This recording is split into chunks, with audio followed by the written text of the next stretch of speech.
Ahoy! This is Comic Hunter, also known as just Hunter, and others, I suppose. It's Brock, sir. It couldn't be more perfect. Yeah. Oh my. It's Brock, sir. Edward Brock Jr. We don't need to say anything. I mean, we could just get into it, right? Yeah, basically. They're not here for us. They're here to hear us talk about fucking Spider-Man. This is a Spider-Man No Way Home review. Tyler, welcome back to the podcast. Hello. I haven't been here since Mark Waid. Mark Waid, he wrote me off for a little bit. Yeah, he blocked you from the podcast. What time is it for you right now? 1:00 on the dot in the morning, PM. Same with Sean here. JD is currently on his way home from the theater, which was like 45 minutes ago. But he's struggling to get there because there's no way home. Actually, I think it's taking so long because he's far from home. Yeah. Okay. When he walks to that door, it's gonna be a real homecoming. This is the dumbest conversation we've had. This is going to be a spoiler review for Spider-Man No Way Home, so if you don't want spoilers or if you haven't seen the movie yet, I feel like there's very little we could say without spoiling it. Yeah, we're just going to jump. Peter Parker's in the movie. I mean, that's about it. That's all we can say. Yep. Essentially, this whole episode's just going to be Spider-Man based too, because we've been talking about this movie for a year and a half, essentially, every single week on this podcast. So now it's out. We saw it, and I believe we all liked it. We have no idea what JD's thoughts are. He's going to join the call any second now, and then he'll tell us. He's coming right from the theater. So, general thoughts? Okay, general thoughts. It's like the best fucking thing that's ever happened to me. They never let us down. They never let us down. It's ridiculous. They always look. If every time there's hype, they pay off. If Eternals had to suck for this to be what it is, who cares? I would have taken 10, 15 shitty Eternals for this movie. 15 Eternal movies. Oh my god. Yeah. Harper, you didn't even see Eternals, right? No. So yeah, it's bad, guys. I mean, like, it's a Spider-Man movie with Tom Hardy. Wait, Eternals? No, Spider-Man. I didn't know Tom Hardy and Spider-Man were in Eternals. What the fuck? I think what was so great overall, like general, it didn't matter that we saw leaks. As soon as you're in that we knew everything. It literally like completely melted away. Like I know I said I was like, I wish I had the Men in Black like neuralizer, forget everything. That's what it felt like. Like literally just sitting there being like, oh my god. Like it was great. Oh, we're jumping right into spoilers, right?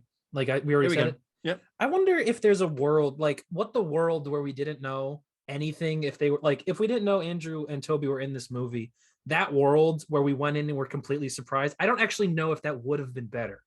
I do, because that might have that would have broken the roof off of every theater. That might have given people heart attacks and killed them. Like that would have genuinely like I feel like it was better that we had knowledge of it. Yeah, I think the leader, and like to Sony and Marvel's credit, like we saw so many leaks, but I still walked into the cinema like, what if? Like, what if? I genuinely thought it's not a linear path. Anyway, fuck. So this is gonna be a prison. Fuck. Anyway, Spider-Man. I was like, what if they're not? Like, we could be wrong. We could have just overhyped this. No. You see the trailers, you see all the villains. There's no way they would introduce the main villains from the previous like franchises Spider-Man movies and not have the other Spider-Man. Like, logically, that doesn't make any sense. They had to be in it. If they were, I think it gets. But I was still like, what if? Mate, what? It's not a linear path. Anyway, my friend leaned over to me at one point. We were in like the last 20 minutes. He leaned over and went, "You called this entire movie, but it didn't fucking matter. Like, it didn't matter at all. Like, 10 minutes in, I was crying, and then I don't even know. I was crying. I'm trying to think of like what I didn't know going in. The only things I didn't know was the ending, Wong being Sorcerer Supreme, and the ending.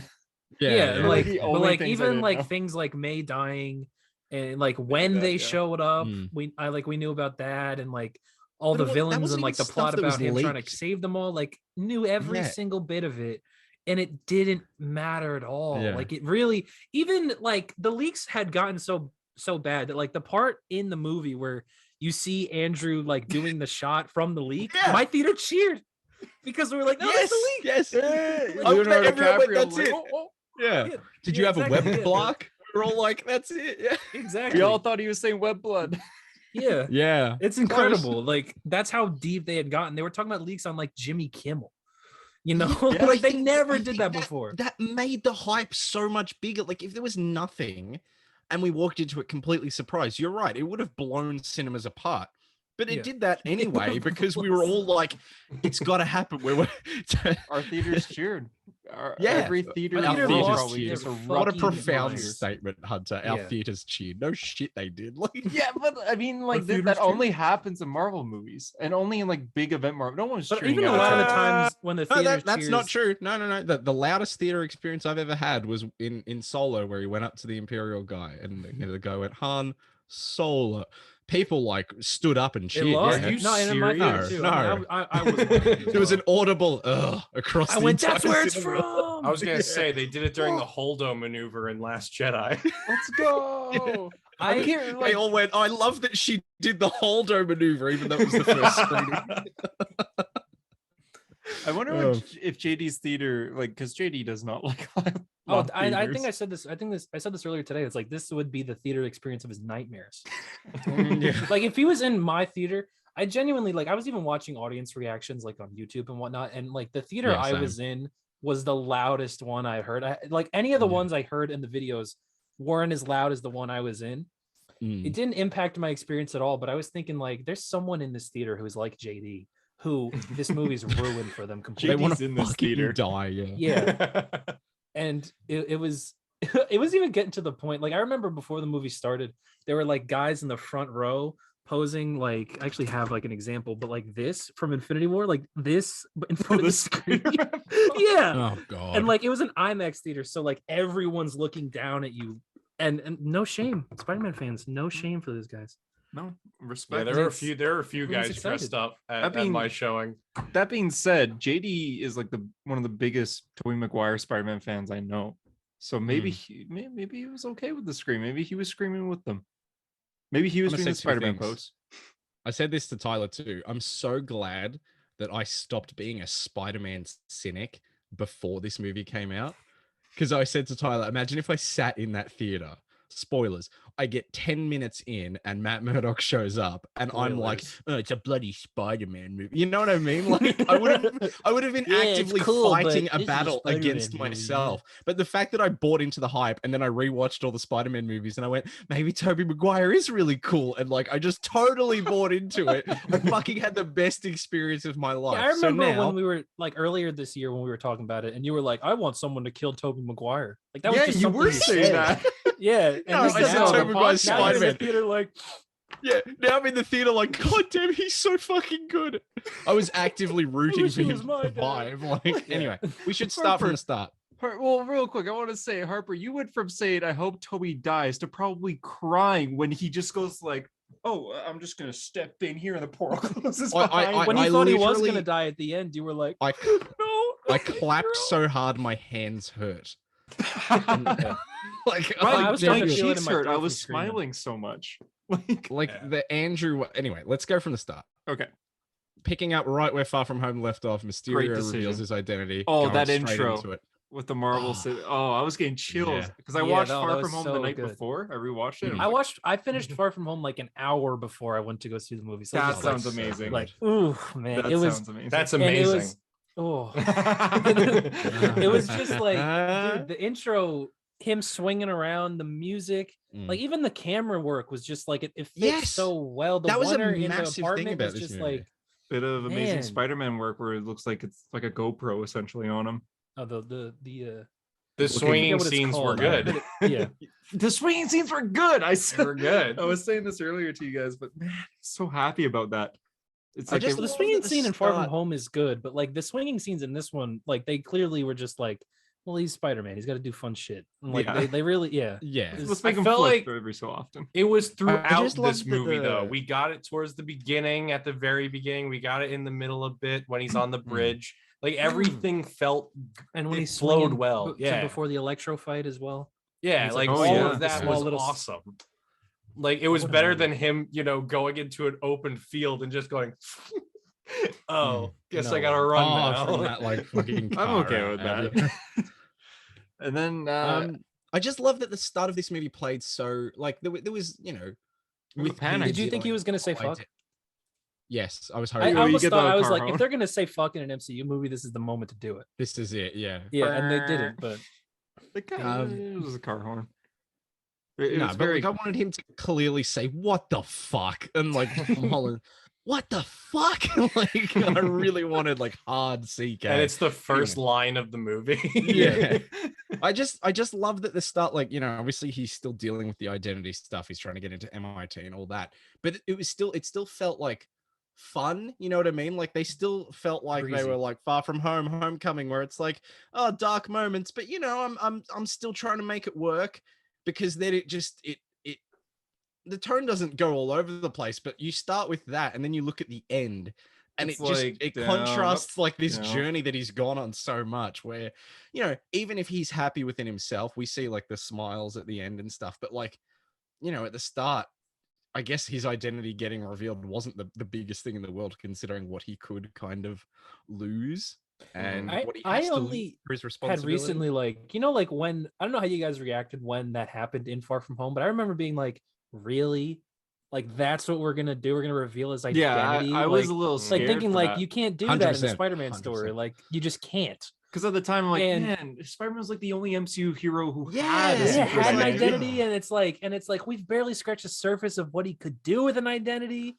I just remember being like, you just don't do that. And like, especially from the comic books, you don't do that. And one more day. It only recently hit me, like once I kind of got over that, and like, the hype was building up for this movie, I was like, what a fucking dick move from Mysterio. Like, I remember I was thinking the other day, like, what a fucking asshole. He ruined Peter Parker's life. And then I started getting to, I was like, this poor guy. Like, poor kid. Like, just the absolute shittiest thing that could ever happen to you. Oh, Peter Parker. All alone. No, something I saw an edit before we started recording, and it really shows the contrast between early MCU Spider-Man and current MCU Spider-Man.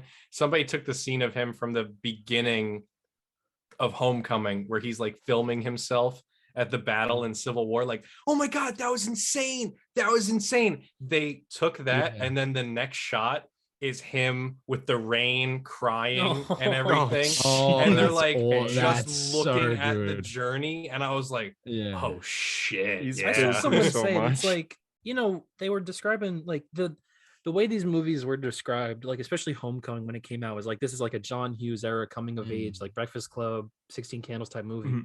And now if you look at this whole trilogy, like this is a coming of age trilogy of him becoming Spider-Man. That's exactly it. Yeah. And I was thinking about it, was like, he had the heart. I think he had the heart and the soul of Peter Parker a lot of the time. He had like the responsibility, he had it all. But this movie like put the weight to it, and it pushed him to his limits. He is like, now Spider-Man. He has under the stress, he became the Spider-Man that we know. There were even if he had the heart of Spider-Man, he was really pushed to his limit in this way. Like, it makes the other movies better in retrospect, in my opinion. Like you see that. Like this was the first time that I went, oh, he is growing up. Like I felt it, I saw it, and it made me look at the others and go, I can see. Maybe he needed that like happiness for a little bit. Yeah, he deserved those good times he had in those past two movies, because like this is life sucks now. Beat up. Yeah. He gets beat up mentally. Like, and now because I think about it, people were like, Peter Parker shouldn't be happy. I'm like, well, we got that. Maybe now we can look back at it and go, oh, him being happy was it was really good for him. It was like at least he got to be happy for a while. Yeah, exactly. Next time we see him happy, it's gonna be from the littlest thing. Like, yeah. Then like MJ talks to him, that'll make him Zendaya. Like happy. Yeah. Zendaya talk to me. I mean, her last name is Watson. We know that now. That was crazy. I mean, that was crazy. But like, I did react to it, and I went, "That was." And they even address it in the movie where they're like, theater Michelle, cheered, Michelle, huh? Yeah. That theater. Mine's Mary Jane. I definitely, I cheered. I didn't cheer. I like it. Old theater erupts.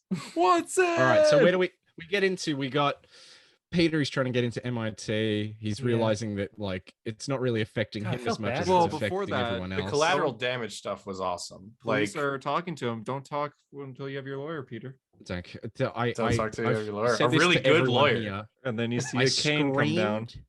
I screamed so loudly that I don't know how other people reacted. Like I can't even repeat it on here, otherwise I would break this microphone. But I was having like genuine, I don't know if it's insensitive to say I was having an epileptic fit, but that is what it was like. It was like I had epilepsy. Well, it's been said. And I was freaking out. Like it was like I started shaking. It was like I was having a heart attack, but I had like 40 hearts. Like I was just jumping all over the place. Like I had my friend next to me, I had my girlfriend next to me on the other side. Like I was holding my friend's thigh, I was holding my girlfriend's hand, and I was going, oh my god, oh my god, oh my god, like I was freaking the fuck out. I was like 2 minutes after it, my partner turns to me and goes, are you crying? And I went, yes. Like I just couldn't believe it's only like a minute, but Charlie Cox is fucking Matt Murdock in an MC Spider-Man movie. The movie ended there, and I would have been like, this is the greatest thing ever committed to fucking cinema. Like people will argue till the end of time, what is the best Spider-Man movie? They'll go, Spider-Man 2, oh, it's so nuanced, the emotional stakes, blah, blah, Into the Spider-Verse, nothing was ever done like it before. My argument will be, only one of them has Charlie Cox as Matt Murdock for 1 minute of screen time, and it's No Way Home, so fuck off. And only one of them has Tom Hardy's Venom for 1 minute of screen time. Oh my God. No Way Home. But my theater, when he shows up, like the roof blew off the place. Like they cheered like when Captain America said assemble, like for Daredevil. And it got to the point when like it's because no one thought it was like, I mean, we knew it was gonna happen, but no one thought it was gonna happen. You know what I mean? Like it seems if you had still caught you off guard. The leaks. If you had told me 6 months ago, Charlie Cox will be Matt Murdock in No Way Home, I would think you were the biggest fucking tool in the world. I'd be like, no way are Marvel ever gonna do. They're gonna go fuck the Netflix shows. They're gonna recast. They're gonna bring in the guy that plays fucking Dexter or something, and we're all gonna go, but Charlie Cox was perfect. But they didn't. It's Charlie Cox, and he looks like the Netflix one. He's got the same glasses, the same suit, the same cane. It just looks like season 4. It's just looks like season 4. Spider-Man. Someone in my theater, I said this before, someone in my theater behind me said, who's that? I would have like I understand. Which makes me wonder, like, Parker would have laid the guy out. I don't understand it, because if you're in a theater at 10:30 at night, the Thursday, the night before the movie comes out, and you see a blind lawyer named Matt Murdock, and you don't assume that that's what Daredevil could possibly be, you would have to know like, nothing. You have to, exactly. Why are you here? Like, I genuinely, like, I don't want to like gatekeep, but like, if you don't look at that and assume maybe that's this character Daredevil that I have a passing knowledge of, why are you blind superhero? Yeah, exactly. Especially when he catches the brick, which was such a chill. Who do you think it is? I don't know why, but I flinched when that. The whole theater gasped and was like, "Whoa!" Because there was Daredevil. I'm so glad I did something for Daredevil there. But as soon as like May and MJ were they mentioned the word lawyer, like Peter has a lawyer, my heart was just like, I can't even just knock. And the cane and the hand, like I hadn't even seen his face yet, and I was already screaming like someone was stabbing me to death. Like I was losing it. I don't know that you're having a heart attack with 40 hearts. I think Spider-Man No Way Home made me cheer more than, like, obviously Avengers Assemble. It was like, yes, but nothing made me like squeal like a little girl. Like, again, we'll get to the end of it, but like when they run off the scaffolding and they jump and land on the head of the Statue of Liberty, me, the motherfucker for the last 2 years that's been like, fuck Spider-Man. It was like Spider-Man was the only character I've ever known. I was like, this is the best thing committed to screen. Like, you've become the very thing you swore to destroy. And you know what? I'm fine with it. Spider-Man's cool. Spider-Man's real cool. Peter Parker, Spider-Man's the coolest. Yeah.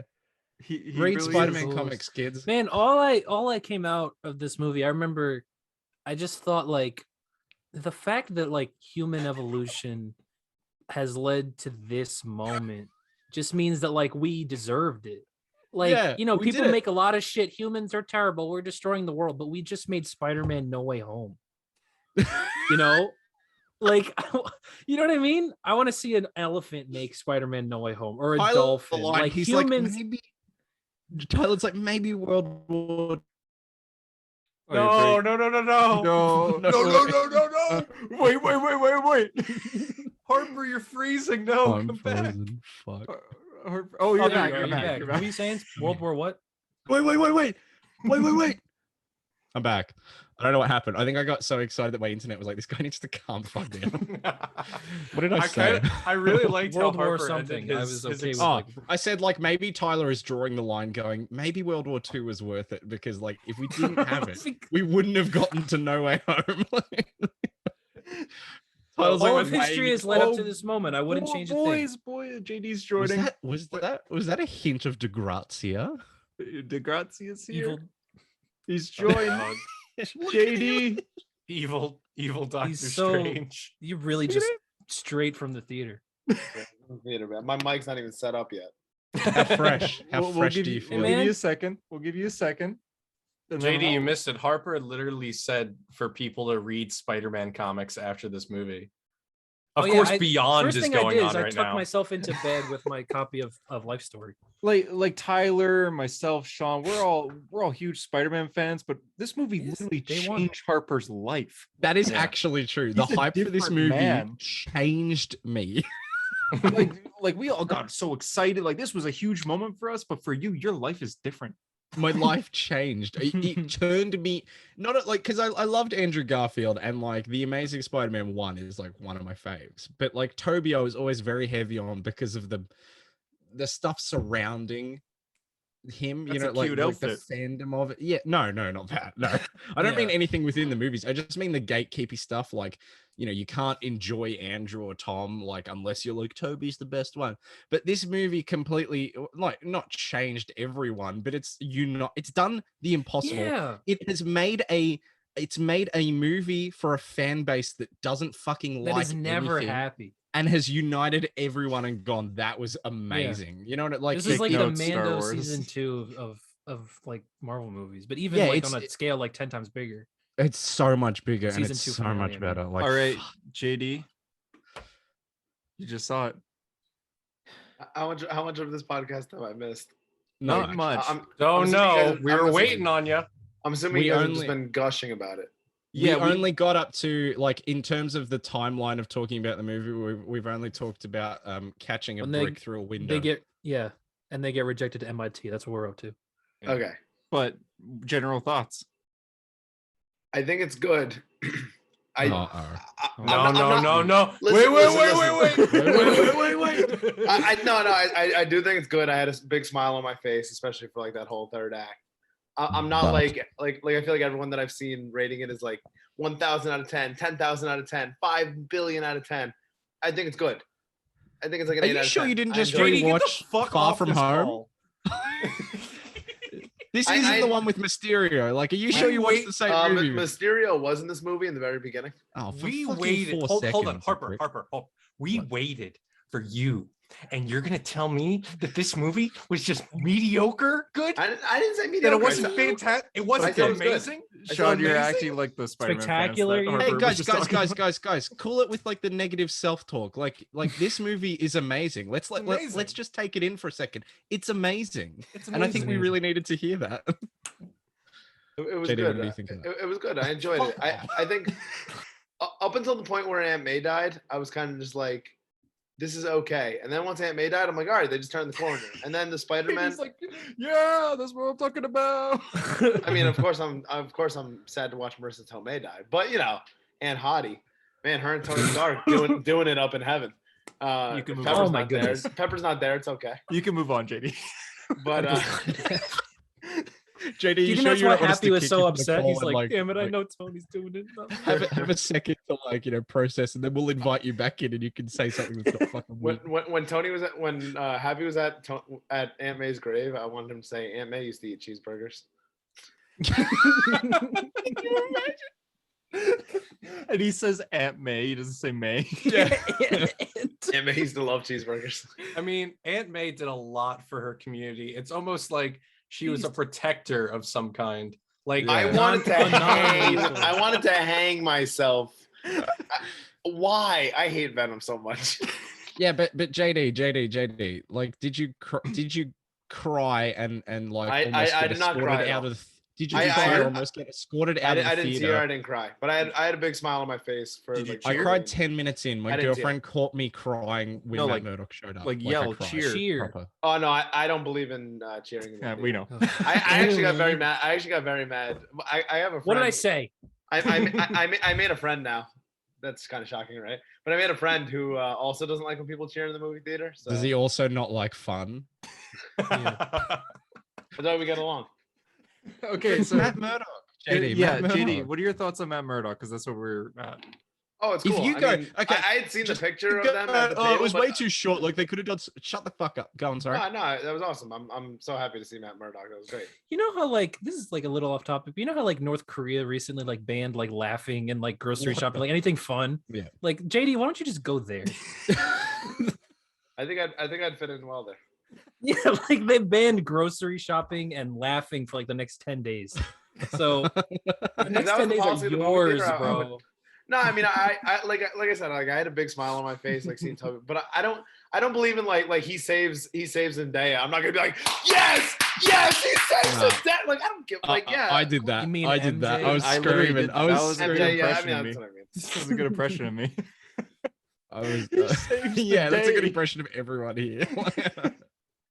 I don't know. Alright. I don't believe in like cheering like that in the theater. Okay. He goes I to got Doctor 20 minutes into the Strange. movie so far. Yeah, He he goes to gets- Steven.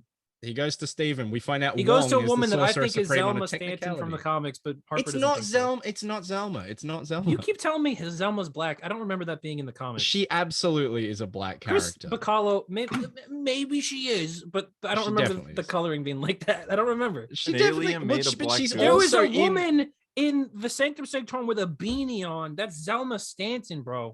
Are you saying women can't wear beanies? Like, are you I'm one saying of those Doctor Strange people- characters like, can't that's wear an beanies awful unless thing to there's say, Zelma Hunter. Stanton. I would. Hunter. Wait, where am I? I'm saying It's Doctor not. Strange characters Observatorium. don't wear beanies unless there's Zelma Stanton, bro. But they were in a fucking sanctum covered in snow. They were wearing beanies because they were cold, not because She's they were. pretty a much an character that wears intern in the comics. Yeah, okay, but like she was with another dude. That dude wasn't Nah, anyone. He's a new character. You're wrong. But she's You Zelma are Stanton. wrong. You're This wrong. is for our Doctor Strange fans. And You're I was Yeah. gonna say, We're wait silent. for Multiverse of Madness to settle this. You're wrong. You are wrong. You're wrong. Anyway, Check the credits.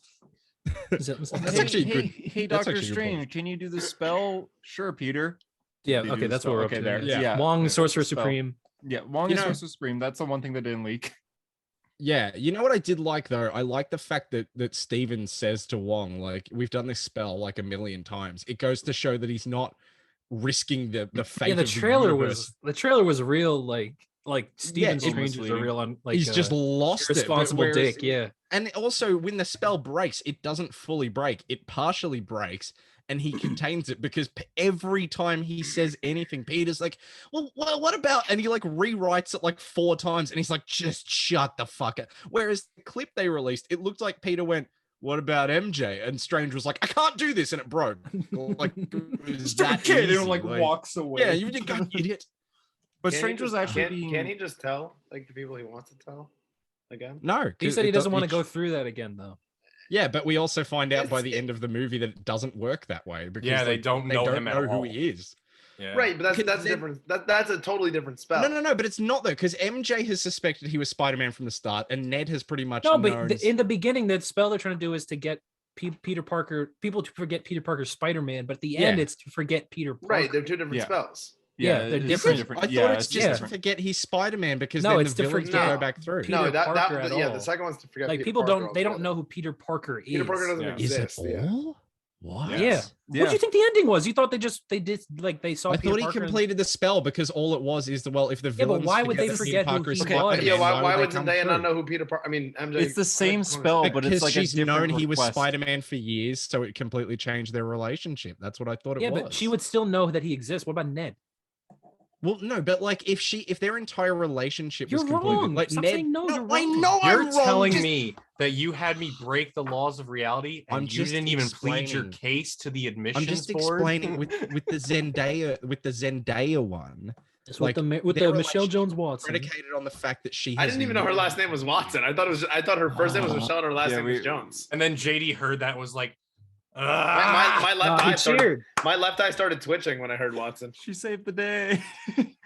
No, okay, Harper. The first one is just to forget that Peter's Spider-Man, but the second one, they decided you dick to change fuck. it. I understand what you're saying. I'm saying the reason I thought it was that is because in the entire MCU, since we've known MJ, it's implied that she has known that Peter was Spider-Man all along. So if that was erased from her memory, the last 5 years, she has a completely different relationship. So even when she, Peter walks in and sees 5 years, but she would still know who 15? He is. He'd be 10 5 years ago. He's like 17 or 18. Yeah, but don't you think when Ned walked in, he would have been like, "Oh, hey, Peter." But that's what I said. You weren't actually listening, were you? I said the Ned one makes sense. Why didn't the Rhino come back? No, we should have gotten Paul Giamatti. The Rhino did come back. He's got a silhouette was there.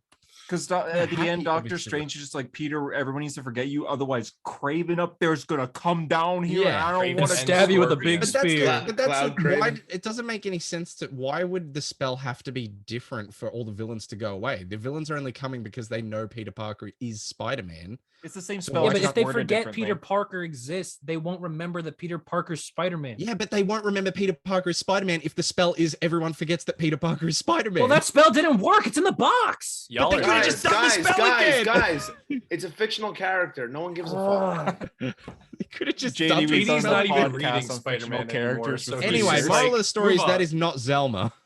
I think it's Zelma. Anyway, he goes to the chick on the fucking. Anyway, so the multiverse breaks. Are you guys breaking down the movie like piece by piece? Is this a little bit? Yeah. Okay. Bridge fight was really cool, and they played Doc Ock's music again. Doc Ock's that was good stuff. Michael Giacchino, by the way, we don't give credit enough to these people that make these music. He's got to be the best musician for comic book movies ever, bro. Composer. Like, he's killing it, man. What have you in done the with Batman, my machine? and he's doing Thor: Love and Thunder. He's gonna be the power of the sun in the palm of my hand. Oh, my hand. Did you hear like he even like remixed a little bit? Like there was a part where they're doing the Spider-Man theme like he does the Doctor Strange theme. Like it was the Spider-Man beats, but like with Doctor Strange instruments. It was fucking awesome, man. And then you can hear the it wasn't an Amazing Spider-Man 2 theme. People thought it was going to be the Hans Zimmer one, but it was the James Horner one from the first Amazing Spider-Man movie. They play that one, and they also play the Raimi theme at points as well. Really cool stuff. I mean, that's what everyone wanted. Stuff, but yeah, I never understood the love for the theme. It's boring. I like it. It's like too triumphant for that like shithole of a movie. What do you got for me today, New York? Thank you, Sean. No problem. Don't get Hunter going on TASM 2. I don't need this. You guys want to talk about TASM 2? Yo, did we get dubstep when Electro first showed up? Yeah, we did get dubstep when Electro. I was like, it was like a pop-up scene. I was like a Wojak, yeah. I was so happy that they acknowledged his comb over and his bad glasses and teeth. That was great. That is the funniest joke to Harper, me. You have to say what you love about. I was bursting with laughter where Electro and Lizard are talking, and Lizard says, about the comb over and the teeth. And then Lizard goes, I could help you evolve. And Electro goes, let me guess, by turning me into a lizard. And the lizard goes, exactly. I just think that's so fucking funny. Because when he first talks about it, he goes, yeah, Kirk Connors, brilliant scientist, tried to turn all of New York into lizards. It's that joke. Makes you remember. When the three Spider-Man are talking about the villains they've faced, and Andrew goes, I'm lame. I fought like a Russian guy in a rhinoceros machine. That makes fun of those movies. That's gotta be the best scene in the movie. When Andrew cracks Toby's back, I thought that was just them like warming up, and John Watts just happened to be like filming it.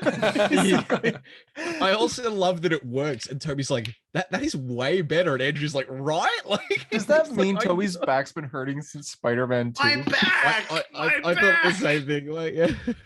It's just been in pain for. I said this to you guys like earlier, like not JD, but like I love the fact that they get introduced so early so that we get so much time with them. Like just after halfway, pretty much. Yeah. And I did not expect it to happen that way. Dedicated. Take us to Peter Parker. Yeah. And then, oh my God. And Andrew's just in like an alleyway, like See, when I first saw that, I thought it was Tom for a second. I did too. Yeah. That's the point. Really? I think I didn't think it was. But then once I felt like I knew the as soon as I saw the eyes, when I saw the lenses, I was like, oh, well, no, like as soon as he opened the portal, I was like, I saw the tattoo suit because I was honestly in disbelief because I didn't think we would get them so soon. I genuinely that's actually insane. I kind of wish I didn't know that was Andrew, and the second he jumps through, and I knew that actually sounds awesome. This whole time, like with the leaks and everything, I genuinely thought it was going to be the final battle. Peter's been facing, all of them by himself, and then they show up. It's like I can't stop them; they're coming through, and then they swing in. Or the leaks also did tell us that Ned let them through the portal. So as soon as Ned starts sling ringing, I'm like, oh, he's pulling Spider-Man's out. Yeah, I remember seeing a thing that was like, Ned gets Doctor Strange's sling ring, and I went, that's not going to happen. And then he does exactly that, and I went, never mind. They're not going to fight at the Statue of Liberty. Goblin. It is so funny to me that Stephen Strange, born to be the greatest mystic in the Marvel universe, spends like the first 30 minutes at Carmitage in Doctor Strange. Like, I can't fuck. They have to put him on Mount Everest just so he can open it. However, and then this chubby little high schooler does it on accident. Like, that is so funny. He says he's got magic in his family. Hold on. But however, Harper, that could have been that Strange was very adverse to magic and stuff at the beginning. I think it's just that is really Ned was like, I think I'm magic. Like, I think I have it in my he was all giddy about it. It's all about confidence. Well, pretty much as soon as Strange does that first portal in Doctor Strange, he's just like, oh, I've got this now. Like, it's fucking easy as. But Willem Dafoe's Green Goblin did not miss. Oh my god, it's he's perfect. 20 years since he was cast, and he looks exactly the same, by the way, but the lines irreplaceable, perfect delivery. Mm-hmm. God, and they beat the shit out of each other. That spider sense scene when it's just Tom and he's just looking at everyone. I thought you meant when they do the vertigo zoom and you just see his face and he's like, who am I scanning right now? The Alfred Hitchcock type scene. That's so good, man. I thought you meant earlier, when Strange knocks Peter into his astral form and you see the Spidey sense lines. Oh yeah, coming from his astral form, and then the body is instinctively dodging because of his Spidey sense. Okay, and Strange is just cool, but how the fuck are you doing? No, you're right. That other scene was. And he's like, Logan's on a sabbatical. When he figures out, that's so good.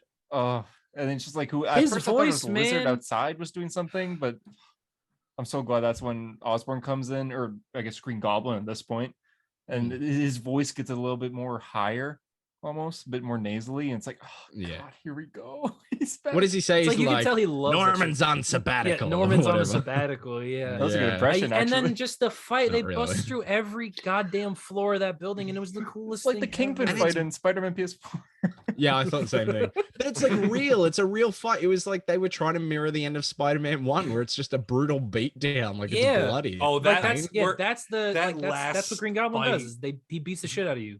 And Green Goblin's not the punching, and he's just he's doing power bombs and shit. He's fucking people up. And he's just staring at Peter, just laughing, not breaking eye contact. It was like a Batman Joker level, just beating the crap out of him. And it's good stuff to see, man. That's like Peter Parker and Norman Osborn. They're like the rivals, and even if it's not the same Norman Osborn for this Peter Parker, I just love that we can still see Green Goblin versus Spider-Man hate each other so much. It's that's like a universal Peter constant. really hates him here because he wants to kill him. He wants to kill him. Yeah, he says it. I want to kill him. Because May dies right in front of him, which we knew was coming. But it was still sad. Dude, Tom Holland's acting at any of these tragedy moments. You remember when he dies in Infinity War and he's like, I don't want to go. And we're all like, oh my God, that's the most tragic thing to ever happen.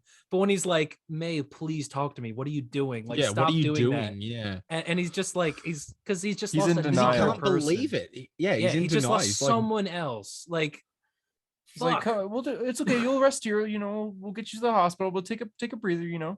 Yeah. When May got hit with the glider, I was like, how the fuck is she not dead? And then she does die, and I'm like, oh, okay, all right. Then you start cheering. She blew up. Yeah, so the glider. I wanted Spider-Man. I wanted May to get hit with the glider and be like, don't tell Harry. Yeah. But like into a wall. But so that's the How thing. loud So did your cinema cheer when they're trying to like nut out the situation with like sending the villains back, and Norman goes, "I can help. You know, I'm somewhat of a scientist myself." The whole theater was just like. It wasn't like hysteric laughing. It was like, It was like that once upon a time in Hollywood. It's like, yeah. Yeah, that was my favorite joke in the whole movie. Oh my god! And the way he delivered it, it's like he winks at the camera. At that rhinoceros machine thing too. But that is funny. Well, just the way he says it. Yeah, the way that they're like, oh, I fought an alien made of black goo. Oh, I fought an alien too. He was like in space. It was purple. And then Toby's like, oh, you were in space. And then Andrew's like, yeah, I fought a Russian guy in a rhino machine. It's so good. And for a split second when Toby said, oh yeah, I fought this alien of black goo, I was like, if Venom walks in now. I was so glad they didn't. Hey Peter, my spider sense is tingling. If you know what I'm talking about. My Peter tingle's tingling. But no, like Tom Hardy's Venom. He just walks in chewing on a lobster, just like, hey, I'm a lethal protector. Inside the water. I didn't finish what I was gonna say before about like, we had all the leaks and everything. I think it was when JD came in, but I was saying like, through all the leaks and everything, we were so certain, and I still went into the cinema like not 100% sure, but like credit to Sony and Marvel and all the actors involved for, even though we knew they were full of shit, really committing the whole way. For not blowing their load, like it put a little bit of doubt in, but like especially when that second trailer came out and it was massive and they didn't show them, I was like, maybe they didn't even tease them. Like that's crazy. Exactly. I mean, I was so happy to see Lizard get kicked in the head when Andrew's doing like the flip and he kicks. I was like, there it is. There it is. And that's all I was watching that scene. I was just staring at Lizard. Yeah. Like he doesn't get punched. He gets kicked. What was so good about this movie is that it was like even Sandman, everybody was who they were. They didn't change them. Yeah, they were like all the arcs were was like technically conserved. Well, he's a bad guy, but like he wants to go home for his daughter. What's going on? Like he wants to go home for his daughter. He doesn't know this Peter, so he doesn't trust him. Like that's Peter. Exactly. Yeah. It was so. And like how you go first. Well, I was gonna change the topic. So. Oh, sorry. Never mind. How about I go first? All right, fine. No, go on. Well, I was just gonna say like. Actually, no. Let me just jump. No, you go. He's gonna start talking about like Red Hood and Task Force S. Don't let Sean go. Wait, hold up. Anyway, I was writing this article. I'm gonna take a break for a second. Oh my god! Bye, Sean. Kick him. What are we talking about? Yeah. Anyway, I'll go. Actually, no, Sean, you go. Don't do it, Sean. I'll go. What I was gonna say is this like a middle school dance or something? Everyone's afraid to go. Skit. Like I feel like, can we talk about how they said great power, great responsibility twice, and neither time was like shitty or corny? Oh, that's Harper and I were just talking about that. They did it perfectly because they had Aunt May say it. So that's like his, Aunt May in this universe now we know is pretty much his Uncle Ben. We see that. Like clearly he had his original incident. It messed him up a little, but Aunt May is really the linchpin for him becoming Spider-Man that we know. And she says it, and then we get the moment later where he starts it, and Toby goes, "Comes great responsibility." And then Andrew like chimes in, and Tom's like, "How do you know that?" Andrew Uncle Ben did not say that. Yeah, no, he said, "You have a responsibility to do those things." But like, still, he goes, Uncle Ben said that, and Toby goes, "The day he died," and you can see that universal sort of understanding, and that's so much better than Toby showing up and going, well, with great power comes great. Like that would be so on the nose. Also, Uncle Ben. Aunt May says it accurately as well. She says there must also come. Yeah. Which is good. That's good shit. Amazing. And I like that. What I like is, I think we were talking about this where we'll be talking about this off the podcast, but like that clearly Tom Holland, after he lost his Uncle Ben, not Tom Holland, when Tom Holland's Peter Parker lost his Uncle Ben, he Ben Holland died. Oh my god. He knew. He had the lesson imparted onto him. He knew with great power comes great responsibility. Does he have an Uncle Ben? Like, does he actually? Yeah, he does. Well, he must. What if he does? But there's no. Well, he does. He had the briefcase. The briefcase in Far From Home. He's got the suit in Homecoming. There's no. It is Uncle. I thought his gravestone was going to be next to May's at the end. And I was like, all right, this is finally going to be our Ben Parker. You would think that Aunt May would be. Oh wait. Why weren't they buried next to each other? What if what if it ties into space? What if it ties into what? What if it ties into the spell? Right? Maybe you are not writing an article out of this. No, you are not clipping this. I think you didn't notice no, it, Spider-Man. No. But like, what if the spell, because Peter never, like, people, nobody knows Peter exists now. What if it changed so they didn't bury reality Ben? more? That doesn't make any sense. I know it doesn't. It doesn't. Going out on a limb here. No, it doesn't. Spider-Man fans are crazy about this new fan theory. It just erases. That's a CBR article by Sean Griffin. Not what I do. But like, no, but like, what I was gonna say is that like he lost his Ben, whatever, and he clearly got the message of great power, great responsibility. He says it in like, Civil War. Civil War. If you can do these things and you don't, then bad things happen. It's because of you. He says it, but he never had the words like to put it together. Like he had the heart of Spider-Man. He had the lesson, but once May actually says it to him, that's like, it adds so much more weight to everything he's done. Now he's like, that is it. That's what I've been chasing this entire time. And he remembers it because he says it again. And then when they all repeat it back, he's like, fuck, this exactly, because he remembers it. Yeah, moment. That's exactly it. That was what he's been like. Everything he's been doing as Spider-Man, he's been chasing that understanding. Like that's what he's been looking for. And he finally has it now. And when May says it, you could tell it hits him because he like his eyes are so focused on her. He kind of tilts his head a bit. Like you could tell he's realizing something. But she also leads into it too. She like, she's talking about him, like, and then she leads. It's not she goes out of nowhere. With great power must also come great responsibility. I love but you can tell that just gifted, hits Peter so hard. Like I love when they oh my God. I love when they wait to say it, man. Like I know, like I'm happy they didn't say it in the Amazing Spider-Man movies. I was a little like, the deleted scene with his dad in the second movie, like where his dad would have said it is interesting. But like, in Ultimate Spider-Man, when like Ben never says great power, great responsibility, but there's an issue like 12, it's like issue 12 or something, where he fights Doc Ock and he fights Kraven, and he's finally talking to the press for the first time. And they ask him, why do you do this? And he says, because someone way smarter than any of us taught me once that with great power comes great responsibility. That's the first time he says it in the book. And that's like, they earned it. I just love when they earn that saying, man. It's like, it'd be so easy to make it shitty. Like, anything. Like, what is it? Like Jessica Jones says in her show, if you're going to tell me with great power comes great responsibility, I'm going to vomit. Like, everyone's always making fun of the line, but like to earn it, it's so, but that's what it would have been. It would have been a meme if Toby said it, like just came in and said exactly. It. But the fact that it's in, like, the fact that when Tom meets the other, I mean, MCU Peter Parker meets the other Peter Parkers, it's not Peter 1 meets who Peter are 2, you? Peter 3. I'm Spider-Man. Who are you? They have it. He's like, don't talk to me right now. Like, don't tell me you know what it's like, because he doesn't realize yet. And then when they have that whole roundabout conversation about great power and Uncle Ben and now May's death and it Gwen. Oh my God, she was my MJ. How amazing is Andrew Garfield's acting whenever he talks about Gwen in this movie? He's like, it's like he must be like bringing it. He must be thinking about the fact that he actually lost Emma Stone somehow. Yeah, which like I would be which I would be sad forever as well. But like, true, you're not wrong. But like when you get the whole like, I got rageful. Yeah, like adding to that character's universe, which is so good. Like recently watching Amazing Spider-Man 2, your favorite movie, Hunter. Thank you. I hated the ending because like Gwen dies and then 10 minutes later he's back out as Spider-Man doing quips and saying shit. Yeah, that felt like they had to make it a fun ending. Yeah, we never felt him feel it.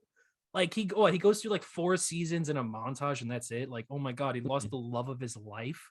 Like, you know what I mean? Like we never felt it, but like that alone does so much for that character, I feel. Hunter's gonna edit the Andrew scenes out of this one and stitch it onto the Amazing Spider-Man 2, so it looks like he grieved. Like so he's talking to the little kid. I stopped pulling my punches. But like when they took we've lost the whole. Hunter was that little kid. We've lost the whole idea of going linearly. That's okay. Yeah. That's okay. Let's just get into Toby and Andrew. When we knew this was gonna happen. Andrew and Toby are talking in the lab, and he goes, do you have someone? And he's just like, yeah, it's complicated. He's like, it took some time, but we made it work. And like that coming right after Andrew goes, maybe love's just not in the cards for guys like us. And Toby says that to him. It's like, it's finally giving him, it's finally like, oh, maybe I don't have to, he's learned, he's growing. Because he says like, I got no time for Peter Parker stuff. Yeah, it's just because he thinks he doesn't have time for Peter Parker. Yeah, but now by the end of this, he's going to go back to his universe, and that's what's insane. he's going to go on Tinder. Ending. He's going to make an eHarmony account. He's going to find Shailene Woodley. That's a good reference. That's Nice. Because you think Mary Nice. Jane was supposed to be an Amazing Spider-Man too? Do you think we see these characters again? That's the thing is they've built up. When do we see them again? Secret Wars. Well, actually, Felicia Hardy was also an Amazing Spider-Man 2. Harper could go there. The first live-action Black Cat, Tyler's favorite. Yeah. Yes. Sure. Yeah. Clearly. Yes, that's what I was just going to say. Yeah, that was the next words to come out of my mouth. But do you think, when do we see them next? Because there's all these rumors that they're going to be in Multiverse of Madness. They could be in it for like a second, even. I feel like they won't be. I don't know. I just want maybe Multiverse of Madness to be good. I feel like if they were going to be, this movie would have said that they were. Yeah. You know, like, because it's still not. It was just maybe like they didn't say it because they don't want to spoil. Like, maybe they still don't want to spoil the fact that they're in it for people that haven't seen it. And maybe if they said blah blah blahs and Doctor Strange 2, that would have spoiled. You know, whatever. But like. Maybe they didn't want the CBR article by Sean Gribben saying, Tobey Maguire will appear in Doctor Strange Multiverse. You won't believe who's in Doctor Strange 2. I was gonna say, like, they kind of had it ending, like even the villains, they all just calmly fade away. And I realized every single villain in the Spider-Man, they all just like, they kind of just smile as they fade away. And then Tom Hardy in Mexico was like, whoa, okay, here we go. Yeah. Oh my God. Tom Hardy is the most cracked out he has ever been playing Venom in that scene. No, like Tom Hardy in that final, in that mid credits, that was me when Matt Murdock showed up. Like I was like just erratic and just like twitching, like, oh my God, they did it. So you tell me this alien's obsessed with stones, but see, aliens aren't messed with stones. They eat brains. Right? A man in a tin suit. Is it me, or did the Venom voice sound like much shittier than it did in the actual Venom movie? Yeah, it sounded much like Venom voice sounded harder to understand. Yeah. Let's go out and be a lethal protector. But it wasn't even that. It was like they looked at one 90s comic and they're like, oh, we're just gonna call him Lethal Protector every time he appears. It sounded like the intro to epic rap battles of history or something. So Venom Let There Be Carnage end credit scene just set up another end credit scene that led to nothing. That is my favorite part. I left the theater with that. How funny is it that he jumped into the MCU to leave a little bit of goo behind and then he was gone? Like, he'll never get to fight Tom Holland. Like, yeah, it's insane. They could have just, if they really wanted to, they could have just like had the goo shoot from space in the MCU. Yeah, exactly.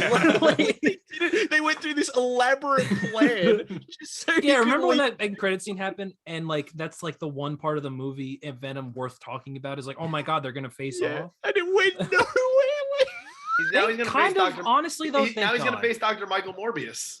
Yeah, that's so good. Yay. He's gone back to his own shittier universe. He learned about Hulk and Iron Man and then dipped, and now it means nothing to him. I wonder if Morbius got drifted off too. Yeah, we had all of these theories about maybe Morbius is in a universe where all of these are collided. What the fuck is Morbius? Like, we have, like, you know what I mean? Like, seriously now, what is it? I want Keaton to be playing like someone completely. I don't want him to be Vulture in that. Keaton's in it. I want him to just be like a random Keaton character. I want to be Batman. Tyler saying that is genuinely like what most people's reactions are going to be when they leave the cinema after seeing Morbius. Is just going, what the fuck was Morbius? Even after seeing the movie. Why is Tom Hardy here? Because the spell was like, oh, if they Peter Parker. Because in the Venom, in the post-credit scene, remember they said like the hive mind, because Topher Grace's Venom knew. Yeah. Remember we did Peter Parker. That was Sean. You and I talked about that too, Sean. Shouldn't Robbie Robertson from the Daily Bugle have shown up? He knows really, there should be infinite number of people because there's an infinite multiverse, but. Robbie Robertson literally looks like, I heard Spider-Man was there. Yeah, he should have Sally Fields, Aunt May should be there as well. Yes. She clearly we get J. Jonah Jameson's son. There should be like an infinite number of people that know, Jameson. But all those people on the train in Spider-Man 2 show up. It is funny. God. Actually, it is really funny. Those little kids grew up. We won't tell anyone. We promise. Yeah, think about the spell though. The spell went so minimally wrong that at the end, when it's really breaking, we see like hundreds of villains coming through. But in this movie, the only people that came through is 5 villains and 2 other Spider-Men. That we knew already. And Venom. That's it. Venom. It's amazing. They showed the silhouettes as well. You are drunk. That was good. It's funny to me to think about, like, they show like comic accurate Rhino and like comic Craven. Apparently Black Cat is there, and the Scorpion. I saw Scorpion as well. Yeah. Mm-hmm. Oh, I missed Black Cat. I didn't see that. I didn't see Black Cat either, but I didn't either. Apparently, you are the only fan of Black Cat in the world. Who? Sean. It's my guilty pleasure comic. No shit. I don't like the sound of that. I really like. It's such good humor. She's my Jed lethal McKay's protector. Black Cat or the character Black Lethal Cat? Buddy. Jed McKay's. Okay, yeah. You're not doing that for the writing. JD, when shut up. JD, when Venom said lethal protector, I like cringed for you because I wanted to hang myself. Every time I hear it, like I genuinely die a little more inside. I actually have a little bit to. I was actually thinking about Black Cat earlier. I actually wanted to ask you guys something. With the way that this movie ends, how? Okay, because now we have Peter Parker that nobody knows, and a Spider-Man that's like, anonymous again, and he's got the best live action costume I've ever fucking seen in my entire life, and he's like Spider-Man that we know from the comics. He sacrificed a lot. He's down on his luck. He's paying rent. He's got some shitty job probably, and he's sewing his own suits. And we're gonna do a college trilogy. Like, what characters do we get now? I was thinking, like, I don't think we get Gwen again because we've done Gwen already. I don't think so either. Yeah, it has to be Black Cat. Oh, you say Harry? I don't think it could be Harry because they established that Oscorp doesn't even exist in the MCU. Yeah, that is true. So if Norman doesn't exist, themselves Harry into can't. a corner with Norman Osborn now. Mm-hmm. Yeah, and well, that's the thing is, like, who do they do? They have to do. I assume the only character they could do, like, and Craven's in another universe played by Quicksilver from this universe. Like, you know what I mean? It's all fucked up. It's like the only character I really think they could do is Black Cat, and now he's gonna have the Venom suit. They could do like that whole 80s era of comics. That was the thing. Somebody was saying do Craven. Of course, Aaron Taylor Johnson's doing it, and that he gets the black suit at the end to like fight Craven, and that would lead into a black suit like story the next movie. Craven's Last Hunt kind of thing. 5 things fans want to see for the Spider-Man college trilogy. Yeah, Sean's just trying to write articles through this. Like, well, as far as villains go, they can making fun of the characters. I think it would be cool if we do like to bring up Daredevil again. Daredevil season 2, where Matt's just like he's being the worst he could possibly be with Elektra. If we do a Peter's lost a lot, and he's on the edge. I really think he could break. Like, if he gets the black suit, he can break. And if he's with Black Cat and she's bringing out the worst in him, like, I think that's the story to do next. Yeah, I could see that. And then I think that sounds really cool. That could be one of the movies. I want Kingpin for one. Comic accurate black suit, bro. Oh, where the white goes like under the. Yeah, I mean, we already got a very comic accurate suit. Oh my god! I have a picture of it. It's so beautiful. It is. Don't show it. Beautiful. Don't show. Can you send that? Sony shoots us. I'll send it. Yeah, I'll send it. It's so gorgeous. I also have a video. It is so of the final swing. It's. I love to see Kingpin. It's a shame. And I love to see Matt again in a Spider-Man movie. Yeah. They could do Kingpin, black suit Spider-Man. You know what would be insane? They'll do that story that guy in your comments really well is Back in Black. Yeah, I saw that. We do Kingpin's story, and you have the whole movie him finding out who Kingpin is, and then Peter goes tracks down Kingpin, gets to Kingpin's hideout, whatever, Fisk's tower, and Daredevil just happens to be doing the exact same thing, and they just bump into each other. They're going street level again. What they could be doing is, like, again, I want to bring up like Ultimate Spider-Man. There's arcs where it's just like there's a war in New York where it's like Elektra, Daredevil, Moon Knight, Shang-Chi, all these street level characters. They could throw in the Ultimate Punisher Defenders again. Yeah, they could do that stuff. If we have like a window into the street level now, especially with like Hawkeye and Echo that we're getting, we're doing the street level stuff again, and it's so exciting because now we're gonna have Spider-Man on the street level again, which is where he belongs, really. And we'll tease all the characters in a blurry photo. That suit's insane. That suit is insane. That's the best live action Spider-Man. How good is the just let's like jump back to when like Andrew and Toby are first introduced. He like comes through. I mean, like the cinema cheered when he was in the costume, but as soon as the mask came off, that's when everyone was like, "They're fucking doing it!" You know what I mean? But like, imagine he took off the mask and it was another Tom Holland. Oh my god! Like the disappoint. I would have left the theater. Like Daredevil be damned. I would have been gone. I would have been like Spider-Man no more, and then I would have walked. Can you imagine? That would have been so fucking funny. But how good, like when they like just prove who you are, and he just like they throw the bread, and he's like, we're wondering if you have the tingle thing. He's like, I've got the tingle thing, just not for bread, and he just like he puts his gently. And she's like, and they're like, crawl around. He's like, this is plenty. Yeah, he's like, how am I doing this? And she's like, crawl around. He's like, no.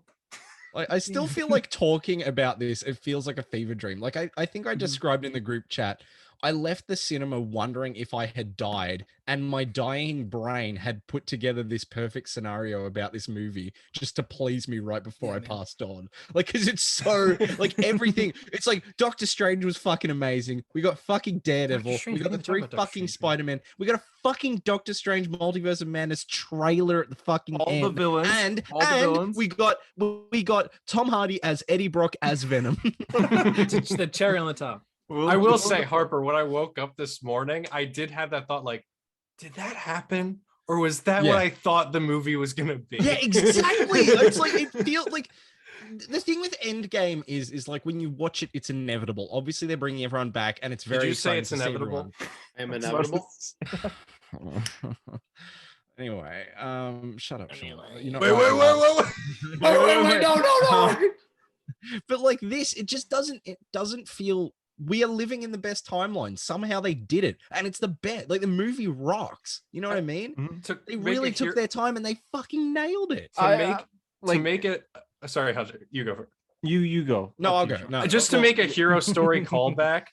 Re-listening to the Mark Waid episode you guys did, like Mark Waid's words, you guys have no idea how good you guys have it in terms of content. That's what words you guys have no idea. No, that's what Sean's he said. Actually 62. Oh my god, that's what he said. So I remember quoting. You guys have seriously, no idea. But seriously, guys, how enjoy these things critically. All of us got to talk to. When most of us here got to talk to. Anyway, when like 80% of us here got to talk to Mark Waid, that was cool. Whatever. But anyway, and then Sean just wrote an article about us talking to Mark Waid. I did not write an article. Someone else at CBR did. I did not write an article about that. Sorry, you ghost wrote an article. I did not write. I was not your name on it. Thanks for showing it to them, Sean. I was not involved. He wrote it under the name Jason Todd Gribben, thinking that we wouldn't know it's him. Jason Todd Gribben. Not involved.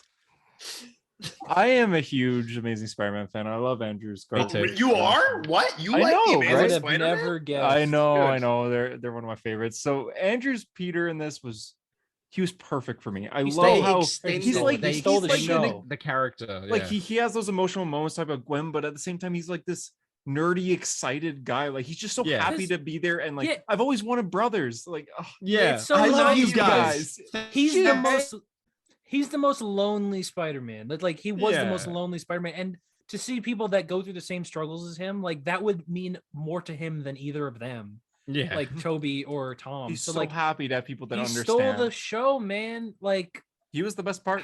He was the best part of the really movie. Like it really makes you like realize how shitty of like an assignment he got. Like he deserved.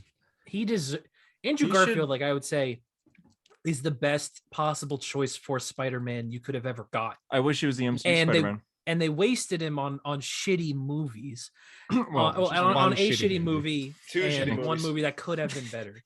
But and it's just like it really goes to show that like he deserved better, man. He was so I'm just so happy for him though that he got this. You know what I mean? Because he loves Spider-Man so much, and people see how much he loves Spider-Man. Yeah, people cheered for him, man. Like, he was the werewolf. He was the werewolf. He was bullish.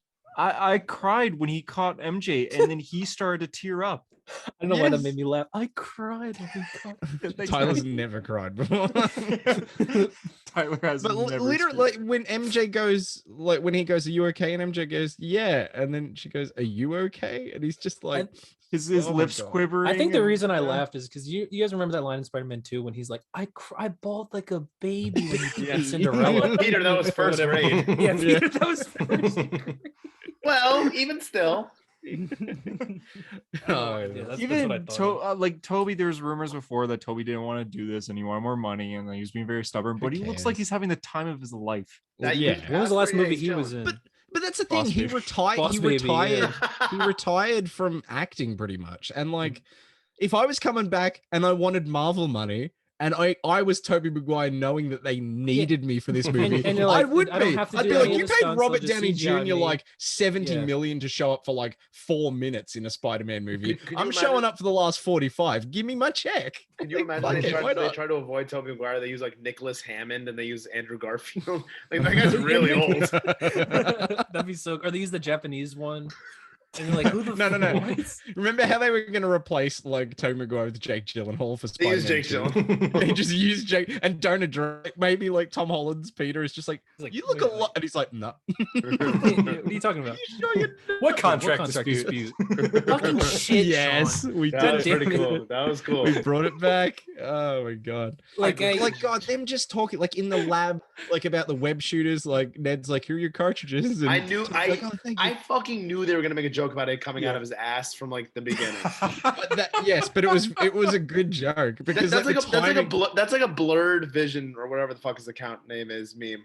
Like, but it's not like he said, does it come out of your ass? No, but like the timing of it, he's like, does it come at it or does it come out anywhere else? And like even Andrew is like, like what is the answer to when they're in the lab and he does it and Toby's even like, you don't have that, huh? And Andrew's and they use they use a different web. They used his like the Raimi web noise. Yeah, it was a different noise. It's more of like it's a longer like Yeah. Oh my god! Man, how funny! How funny was Ned being like, so you must have like a best friend too, right? Yeah. He tried to kill me and then he died. Andrew's really. And then you have Ned like going to Peter, just being like, "I promise I will never turn into." But he also gets like really never say never, Hobgoblin. He gets like really sheepish around them. He's like, I'm gonna just. Like, you can tell he's like, oh my, I don't want to be. Andrew didn't talk about his Harry, but he was just kind of there like, yeah. Oh, that's his right, Harry. He was gonna beat to death. Situation, yeah. My Harry killed my Gwen. When Ned said it, he's like, "I'll never become a villain." And Andrew just looks at him, puts his hand on his shoulder, and just nods like, "Yep, well done." He got Harry as well. Like they should. There's so many like little like the fucking part where Ned is like, Peter, and they all together go, yeah, which one? He goes, Parker, and they go, we're all Peter. Like the fact that they're all nonchalantly like, we're the same thing, and he's like, for fuck's sake, like, but oh my god, it's cool because like you can tell, like when Toby comes through the portal, he's clearly been looking for Tom's Peter. Like he's like, oh, I just want to help. Like I know apparently I'm in another universe. I'll try to help this kid. But Andrew's just like, where am I? This isn't where I'm supposed to be. Like, I guess he comes through, he's like, this is the multiverse. It's like, oh my god, like the blah blah blah. Toby and Tom have fought a lot of sci-fi type villains, but I mean, which is why he says he's lame. Electro is sci-fi like, but Andrew fought a lizard and a Russian guy and a rhino suit and a rhino machine. Yeah, it's funny. Like it's funny to me. Like, can you imagine if the scene where they debuted, like a shot had leaked, and it's just like in Ned's like kitchen, and like there's the shot of Andrew just like against like some fruit or something like that. Like, you know, in Endgame, if that leaked, it's like in this epic battleground in the ruins of Avengers facility, but like it's just like in Ned's house. In Ned's house. If I told you in 2014 the next time that you see Andrew Garfield Spider-Man, he's gonna be cleaning cobwebs off the ceiling, would you believe me? Well, I would, because I think it's Amazing Spider-Man 3 that you're talking. Yeah. Like, okay. Sounds like it was always written by the writers of the Amazing Spider-Man. Man. You think it was an awkward conversation to get Andrew Garfield? Like, he must have walked into the building like with Kevin Feige. And Well. Yeah. Like to like Amy Pascal and Avi Arad. They thanked him in the credits. They said, we want to like pay tribute to the original true believer Avi Arad. Okay. The kids love Venom. His famous quote from Spider-Man 3. Yeah. As soon as I was reading the credits, I was like, oh, they're gonna thank Stan Lee and Steve Ditko. But no, well, they did. That was like the first thing. No, I know, but I thought it was gonna say the filmmakers want to thank. Dude, they had Ditko spray painted on the truck. We're good. Oh yeah, sorry. Yeah, I did. That's enough for him. And on the roof too, right? That'll get his family to. I only noticed it on the truck. They had to spray paint it on the side. I noticed it was on the roof with Peter and MJ. I'm pretty sure. That instead of his family getting the rights back to Spider-Man, he just gets his. Yeah, exactly. Yeah, that's how they. Yeah, that was the deal they came to. Truck. Going back to the villains real quick. Lizard looked scarier in this. Yeah, he looked like he was like a horror villain. They just like his face. The way he talked was he was just. It was unsettling at first. Wasn't the actor? You don't think so? I mean, I don't think so. I didn't look at the credits. I didn't see it in the credits. I think it is. I think it is. I think it is them. I assume because they filmed this movie like during lockdown. I assume they just couldn't get him and Thomas Hayden Church. That's why they had to reuse footage. Yeah, because they did reuse footage, which is why I was like, it's the same voice. I think it was the voice. I think it's the same voice. Yeah. They were interviewing Reese Ifans, is that how you pronounce his name? And they went, with Lizard, like, are you Lizard in the new one? And he went, well, that's the best thing about Christmas presents is they're more exciting when you don't know what they are. So to me, that suggests that he's like, yes. Otherwise, why would he would just go, nah, probably not. Yeah, well, Lizard, why would he tease it like, yes, it's me if it wasn't him? Oh my God. The fact that all the Spider-Man got to have their fucking like moments with their villains, like when he hey Max, I missed you, buddy. I missed you, buddy. Yeah. And he's like, and Max is like, I'm just a nobody. And Andrew takes off the mask. He's like, you were never a nobody. Oh fuck, man. That line. Yep. Where he's just like, you're a kid, you're in a mask, you're from Queens, you're helping poor kids. I really thought that you would be black. And Andrew's just like, oh man, I'm sorry. He seems so sincere. Some black Spider-Man out there. In my theater, when he said that, my theater cheer, I was like, all right, guys, this is the time. This is the like lamest time to cheer. Like, yeah, that was the most. I think that is the most on the nose. Like the most Forrest Miles. Yeah, there's got to be a black Spider-Man out there somewhere. Somewhere, Brian Michael Bendis went ka-ching. He was at the top of the list. Yeah, I saw that. And Michael Bendis said, "That's another check my way." His name's in the credit based off the comic by Brian Michael Bendis. Dude, when they're fucking talking, when Andrew goes, "Oh man, Max was just wants to see Peter do that." Max was such a sweet guy before he fell into like a vat of electric eels, and Toby just goes, "That'll do it." Yeah, that'll do it. No, but then the villains talk earlier. Yeah, the villains with Electro and watch where you fall, man. Sandman. Gotta watch where you fall. Gotta watch where you fall. Oh my God, I'm so glad the Stark tech was just like it wasn't them going in the future and Tony Stark was the biggest genius. Out. Let's go steal his technology. Like, huh? You glitched out for a sec. What did you say? Tony Stark, and it tried to kick me again. Like they don't go anywhere and go, Tony Stark was a genius, let's go steal his technology. Like it's just like a backup thing to try and help the villains, and it goes astray. Like even the nanotech for the tentacles, like that doesn't last. He just gives it to Peter, and that's how he gets the suit. But they do kind of set up Armor Wars. They actually did. I couldn't believe it.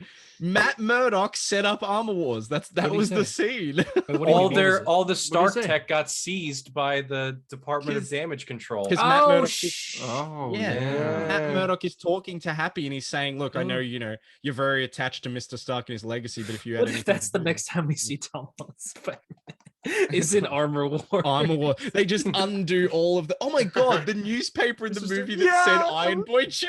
I was like, no way. Like there was a newspaper that said Iron Boy. It's like they were making fun of all the problems of Peter because they knew like by the end of this movie he's gonna be Peter Parker. Well, that's also the thing is like this is the John first Watts was reading the comment section. This is the John Watts definitely reads comment sections. I think like I think he's more active than like I think we realize. But like he's listening to this podcast right now. This is the first MCU trilogy to be all by the same director. So even if they hadn't the first MCU trilogy, MCU. I was like, wait, what? The first, but like it's. You want forgiveness? Go get religion. Because Favreau only did the two. Yes. Thank you, Shane. I'm not wrong. You don't need to think about it. I'm right. Why don't you go through each trilogy and tell us who directed each one? Jackass. Well, Captain America. Joe Johnston did the first Avenger. Ant-Man 3's not out. Yeah, it's on that. And technically, the first one is kind of Edgar Wright. Yeah, it's like half and half. Yeah. God, I forgot what I was gonna say. When they were writing Homecoming, when they were writing Homecoming, there's no way they knew in the third one we're gonna get Toby and Andrew. But I assume they had like at least a little bit of an idea of like they're gonna build this character. Even for because also if you go back to like Far From Home, like promo and like the interviews, like when the movie was coming out, and people ask Tom, like, do you think you'll ever do a movie with Toby and Andrew? And he's like a little bit like, oh, I don't know. They must have been in conversation at that point. Like that's when they must have known by then. Yeah. They must have been 100%. If it's possible, we're gonna do this, but we don't know. I wonder if that's like part of the reason those talks fell through at that point. But anyway, it's curious. You know, cool. Like a guy in an interview pitched is like, "Would you want to do?" Oh no, Tyler, Andrew. They and then, said okay.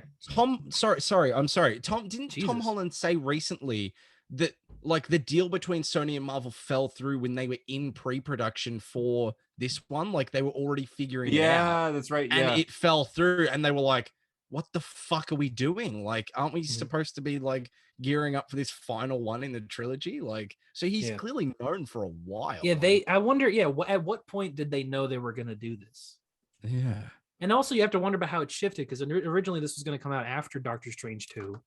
And like, what was it really? Yeah, it was. Well, yeah, this was supposed to. Doctor Strange 2 was supposed to come out in like May, and this was supposed to come out in July. You know, a pre-COVID, pre-Scott Derrickson leaving World, that would have come out first. Okay, so, but like obviously they shot this. I was gonna say like, man, that would make no sense if Strange looks completely different. No, not like no. I'm saying this was the original timeline. Like the plan, yeah. Untitled Doctor Strange sequel, then untitled Spider-Man sequel. Yeah, and like.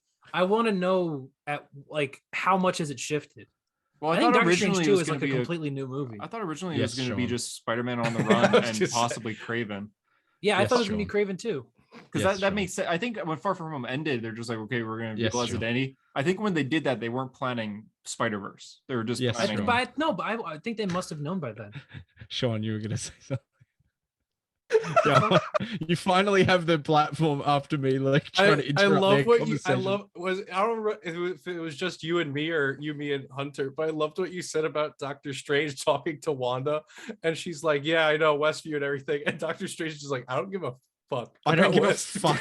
He's like, I didn't like Westview. I don't even know what that is. I didn't watch WandaVision. Yeah, I haven't seen WandaVision. Don't spoil. He's like, I'm not here for that. Like, there was a group of like 10 people in my theater who completely missed Wanda the first time she shows up, but then the second time she shows up, they were like, "Oh my god, it's Wanda!" Like really loud. How did they miss her the first time? It's like an extended moment. Like... Yeah, and he says Wanda. Yeah. But it makes you wonder. Also, like, what the fuck did Sylvie do? Yeah. Like, how did Loki, like, there's so many fucking elements in the MCU right now. Well, it's weird to have a straight line from WandaVision to Spider-Man to Doctor Strange, I guess, a straight line. But then, like, the multiverse opens in Loki and it didn't matter. And then, like, we're going to get what if. Loki ended with the universe TV show relate to this. Yeah, how's Agatha gonna tie in? But Loki ended with the timeline changing because remember how they're like, "Oh, we have all these new sections or whatever," and Loki's trying to tell them, and it's Kang in the statue. Yeah. So I think all Loki did was break the loop and then reset the timeline, but everything happened how it did. But I now all Sylvie did is like make it possible for people to jump in and out. Like they were always there, even if the TVA were clipping. But that was also out of time. So yeah, they would have no. But then they established that there's a sacred timeline, right? Well, but obviously that's what they established that. And is the sacred? I always assumed that the sacred timeline of the MCU implied that any other thing that could spring, like another timeline in my head, is a different universe, right? No, I think it literally is like the same because universe, a different timeline, different. You know what I mean? This is so Loki's a time travel thing and not a universe thing. I think Loki is like, it's the one universe with branch. It would be like if Toby's universe. Oh, well, actually, doesn't Toby and Andrew's universe have branches now? Because those villains are alive. Oh, yeah. I think I assume they got sent back to the moment they died. Well, no, because they clearly saved, because the whole point was that, like, look, he's saving them. So in my mind, what happens is that Toby and Andrew get, like, sent back to their universes as they were. Then we have to see them again. But things are slightly different. Like their trilogies still happen the same up until, well, trilogy. One of their trilogies and the other one's duology happen the same up until a point, and then, you know, this happens. And when they come back, they're going to be like, "Oh, wow, Otto is still alive, blah, blah, blah." Like, it's not like a really died. Yeah, let's cure Dog Ock and then have him drowned. Yeah. No, they can't. Yeah. It'd be cool actually now to see like a universe where like Toby and Doc Ock are like buddies. Yeah, you know, because Superior Spider-Man. No, not at all like that. The way I look at it is that, you know, Sean just felt like very good that he knew that Superior Spider-Man had something to do with Doc Ock. Yeah, and he's like, I know comic-related knowledge. Comics, god damn it. Spider-Man is the opposite of a buddy Spider-Man in Auto. But you know, opens the door. I mean, anyways, shut up. Anyway, so whoa. What? Hey, you're talking to an OG here, newbie. Kick him. Hold on. Okay, but see, here's the thing. I think Alfred Molina's Doc Ock in this movie has to be from a version of Tobey Maguire's universe. This is your dumbest He theory, knows Norman Osborn when the world doesn't know that he was Green Goblin. It's not that big of a deal. But it shows maybe Harry Osborn. I thought the same thing, Sean. I was like, wait, how do they know that? How do they know that he died by the glider? It's not that big of a deal. Like it really bothered me a little bit in the theater. It only bothers you if you are going to let it. Yeah, but it was already stupid in the movies. Maybe Harry just like that the old man waited till the third movie. That's already been stupid. In different realities. I think that was I think there's multiple MCUs aside from the Sacred Timeline. It's not. There's multiple others. I disagree with I disagree with this point, but I did notice that he was like, oh, he died. It is like I disagree at this point, but I think Sean's an idiot. But however, it is definitely a thing where you go, oh well, technically he shouldn't have known, but like it's not a different Doc Ock. It is the Doc Ock from Spider-Man. It's the same Doc Ock, just a different Raimi universe. No, it's not. No, it's not. No, it's the same. It's the same one universe. from Spider-Man 2. Okay, it's the same one. I mean, Alfred Molina himself said it. He's like, this is the same version, but we pick up from like right before I drown in the lake. Like that's. They were like, it wasn't right before. They were like, Alfred Molina, what do you think about this movie? He said, I just got a bag. It must have been the moment he's choking Toby and being like, you know, before he's like, listen to me now. Yeah, like at that moment, that Toby's like, where the fuck did he just go?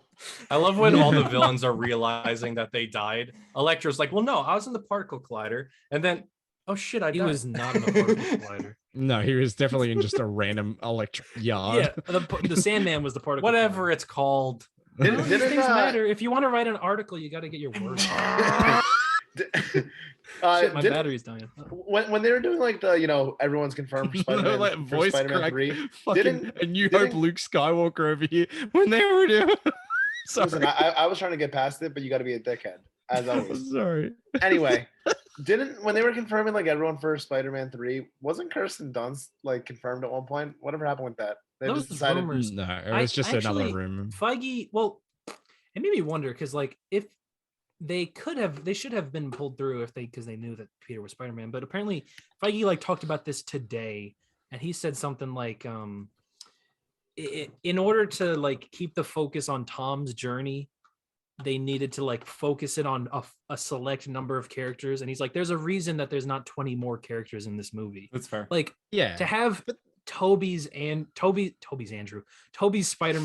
and Toby's Peter and Kirsten Dunst. What MJ makes a Flash writer great?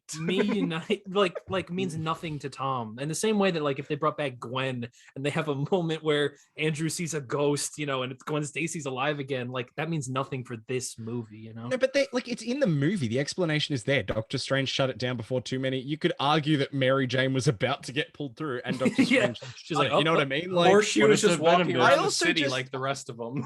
I also just, I guess, I sort of looked at it as like people who know Peter, but maybe were like looking for him. Like, okay, the maybe one thing the Lizard and like Sandman Electro... were like thinking or whatever. See, I'd like to think that they were all at the bar getting shit-faced with Venom. So you see like the 5 thugs that jumped Mary Jane that saw Toby without his mask in Spider-Man 1. They're just like chilling at the bar like, hey, what's up, Venom? When did Electro know that Peter was Spider-Man? Yeah, he did. Come on, Tazin 2 expert. He didn't. Yeah, like that's the one where I was like, okay, that doesn't make sense, but who cares? He didn't. Yeah, he never figured it out. Because he learns at the end. He goes, "You're just a kid." Yeah. Yeah. Oh. So they broke their own rules, never but knew also... Peter. I guess you already the hive mind, but Harper, I'm going to tell you well, something. according to Sean, that means he he's tapped from into all the knowledge of an alternate version of the Amazing Spider-Man 2. An alternate version. Venom Beyond, there are multiple hive minds. Oh, for Harper, there's a scene in this movie that didn't happen off panel or off screen, I guess, that you wish you would have saw. Doctor Strange fought Lizard in the sewers. That would have been that sick. would have been so cool. That would have been They so one cool. shot. And but I was just saying, probably the only light source would be his spells. I was just so happy with like Strange in this because like it's funny how for a character who's in the first act then gets dangled. It was dangling over the Grand Canyon. He went to the Grand Canyon. Yes, so he went to the Grand Canyon. Yeah. Oh, yeah. That was so good. You went to the Grand Canyon. He could have really used your help.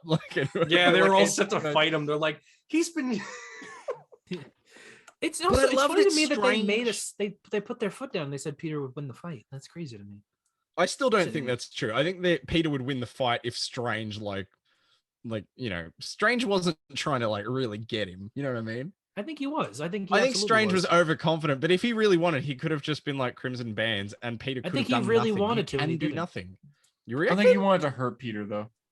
No, I'm not saying he wanted to hurt Peter, but he clearly wanted to stop him. Yeah. I just think he was like, I can just like grab the box, but like he didn't think that Peter could. He thought he wanted to have a fun little. But if they were opposite ends of a football field, and it was like, let's fight until the other one is unconscious, like. What is Peter going? You just need to shake hands with Doctor Strange. He's done. Do you remember that part in Endgame where like the like tendrils, the ghost tendrils are coming out of the ground? Yes. And they pull all. Well, okay. Well, if you want to bring up Endgame, all you need to do is break a dam, and Doctor Strange is done. Hey, he fixes that dam. He uses the winds of Watum. Yeah, that's why when Doctor Strange got to the dam, Statue of Liberty, he looked around and he saw nothing but water. And he's like, no, wait. I'm just telling you. I was wondering. Thanos would have won if he didn't hold that water. That's all I'm saying. I was wondering if when they wipe everyone's mind at the end, what the fuck did they think they're doing at the Statue of Liberty? Like, where does Zendaya think she got that from? What was I doing over here? Yeah, and like Doctor Strange must just be like, did I just do like a mind wipe spell? Like, why did I do that? Something just happened. Yeah. For the quickest minutes when at the end scene when Ned walks into the like coffee shop. You thought they were going to be together? I thought they were going to be together. I was like, what the fuck? I was so worried. I was like, oh, it'd be so weird. Like, I was like, yeah, you don't do that. I was gonna be like, good for Ned. Thank God. Yeah, like he just acts like a douchebag too. He's really Jacob battling. No, but if Peter saw that, he'd have to step in. Like that's the moment he's got to step in. Anyway. You just like, it's Peter with his shoulder. He goes, "Sup, babe?" I was gonna say, what's up? What if Flash Thompson walked in and kissed MJ? His hair's so smooth in this movie. When I said I wanted a blonde Flash, that's not what I meant. I do love the scene though when he's looking at the very beginning and he's like, when he sees the Peter Spider-Man, that would rock his world. Yeah, that would be the worst. Like, you think Peter like realizing that everyone knows who he is like a bad deal? Imagine Flash Thompson realizing that Peter's been Spider-Man. Oh, hold on. Yeah, the whole time. No, what I was gonna say before is that like it's crazy to me that Strange, he's like he's heavy in like the first half, and then he's gone until the final battle, and he still gets an arc. Like he starts off like, I'm going to help you, Peter. Then he gets really aggressive. You will call me sir.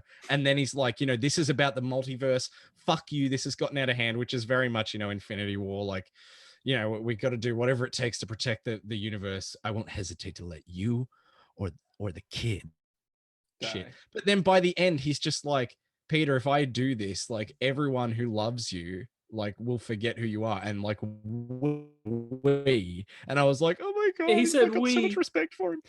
Genuinely, I was like, oh my God, they like actually brought him. Like Strange he almost didn't want to save the entire multiverse because he thought this kid is so good. He likes this kid. Like, that's so good. Especially right after earlier in the movie goes, this is why I never had kids. Which to me was funny because I'm like, you didn't have kids because you were an asshole and no one would want to have kids. Yeah, exactly. Really, but still. Anyway. Hey, do you remember the moonlight party at Carmitage? No, exactly. They oh no, I lost it completely. I don't know what I was about to say. That's okay, Sean. I didn't know where it was going. Sean, you got this. Sean, you got this. God. So anyway, in this article, Sean, are you frozen? Oh, Sean's like that was like a jump scare. It's like one of those things where you have to look like really close at the picture of Sean and then it jumps out at you.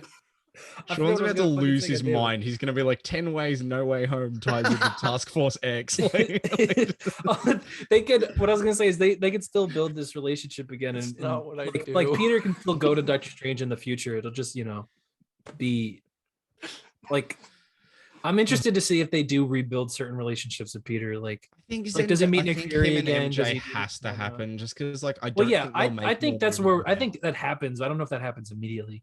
Like if they're gonna do a whole new trilogy, I bet that's like the end of the trilogy. They finally get back together. Yeah, I will groan so hard if the next time we see Peter team up with an Avenger, he immediately goes, "Hi, I'm Peter Parker." Peter Parker. That will not happen though. Oh, we're using our made-up names. We're past that. Yeah, we are past that. Oh, hey! Do not criticize. That is a good scene in Infinity War. Yeah. I knew people that did it that thought it was like a joke as well because they didn't know his real name was Doctor Strange. It's not. The joke is that it is real. Yeah, that it actually is his name. It's strange, maybe. Maybe, yeah. Who am I to judge? Who am I to judge? I guess what do you rate the movie?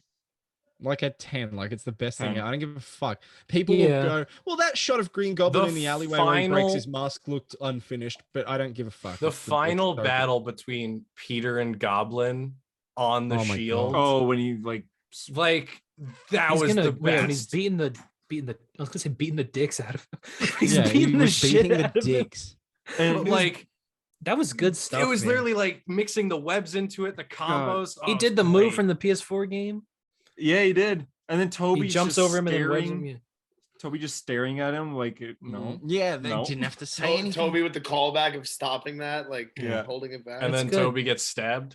Yeah. I had a spoiler in my spoiler. Yes, there was a comment in my comments a couple days ago that said, "So sad knowing that Tobey Maguire dies in the new Spider-Man movie." And I went, they can't do that, right? Yeah. Like they can just introduce him and kill him. So when he got stabbed, did you panic? When he got stabbed, and then you saw it, you're like, no.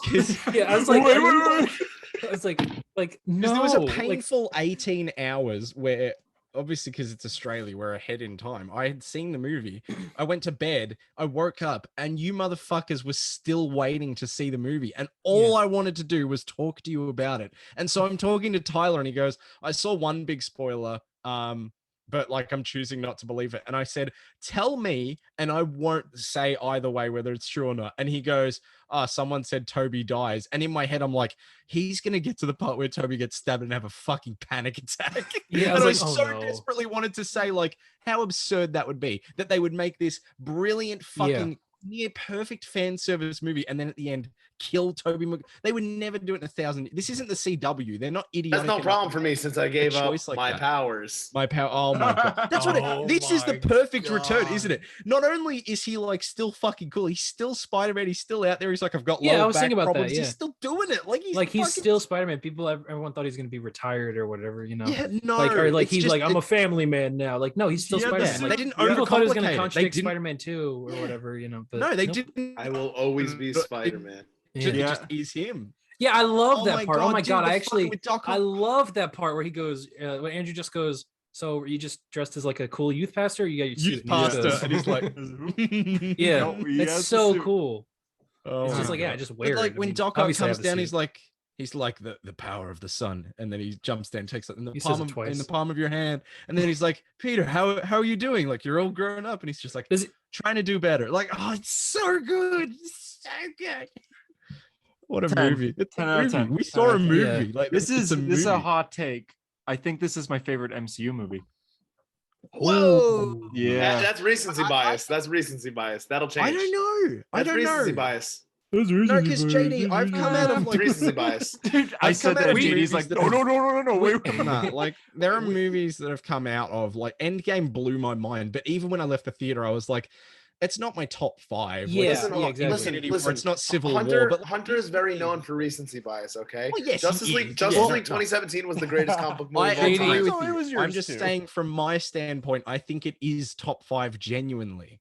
We actually top five is fine. It's not my favorite. Nothing is beating like I think JD, it's on par with Civil War and Infinity War and those kind of movies. JD, see, we talked about it last night because we had gotten our tickets like ahead of time and made sure that we had it Thursday night. Go write a fucking article. But how to get your tickets 5 days JD early? Sucks in the podcast. That's a list. I don't do that. And so anyway, we talked about. I wonder if this is gonna have the Endgame effect, where it was awesome in the moment, but later on we're gonna be like, that is not the Endgame effect at all either. Endgame still holds up. Endgame is still amazing, man. It's still amazing, but like as a standalone movie, I understand what you mean though. Like this is the greatest thing I've ever seen, and then this is one of the greatest MCU. Yeah, like I'm wondering if this is going to lose its luster, but right now in the moment, I don't think. Yeah, I saw someone say like it's not going to age well in 6 years. I'm thinking 6 minutes later, bro. Like, why are you got to be so far ahead? I just saw this movie. I love it. You know, like, also, like, I don't know what about it is going to age poorly. Like, it narratively fulfills everything. The pacing's great. Wanted for this, which is the problem with Endgame is the pacing. Endgame was different in the sense that I think a lot of people had different ideas about how they resurrected the Avengers, what's the final battle, how they're going to defeat Thanos. Like people like Nebula should do it, Drax should do it, blah blah blah. Whoever the fuck should do it, right? Whereas this movie, people are going into it like, I really want to see 3 generations of Spider-Man kick some ass, and they do it. They interact. They interact as Peter. They interact as Spider-Man. They do literally every single thing you could have possibly wanted. Science stuff together. They do science. The part I cured a lizard all before. Together, and then Tom swings ahead of them, and then Andrew and Toby web his hands, and he pulls them to. They're all in sync. The coolest thing ever. And like the hug at the end where they're on the shield, that both felt like, you know, all 3 Peter Parkers, but it also felt like all the actors just being like, you know, Tom Holland, luckiest motherfucker on the planet. Like loves Spider-Man, gets to play Spider-Man like against his icons, you know, is with dating Zendaya. That's the biggest That's bad. Those are the 2 biggest things a person could do. Since the dawn of time, the 2 goals have been be Spider-Man alongside the other 2 Spider-Man and date Zendaya. You did it, man. You did it. Yeah, I think it might be my favorite MCU. I don't want to brag, guys. I don't want to brag, but I was on the Avengers.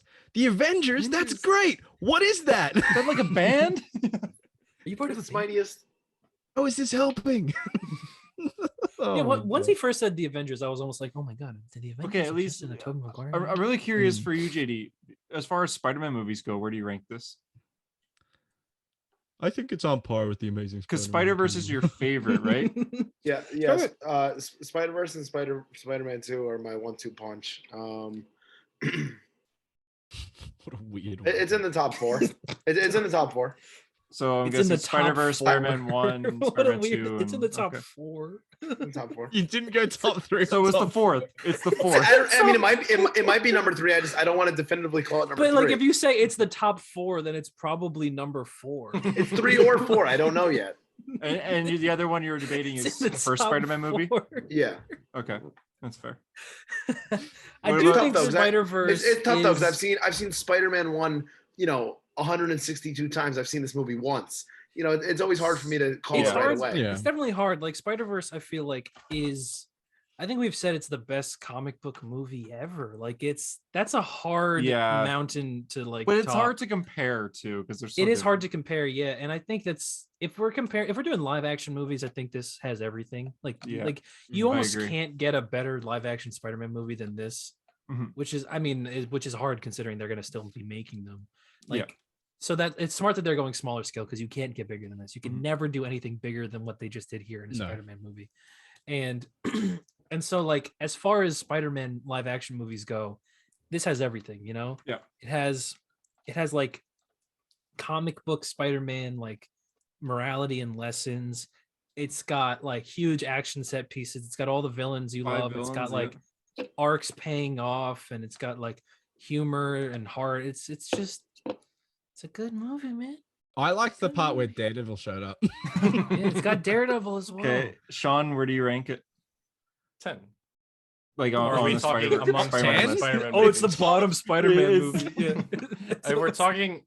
I mean, 10. I do think Into the Spider-Verse is still the best, but again, that's animated. In terms of live action, I think this takes it.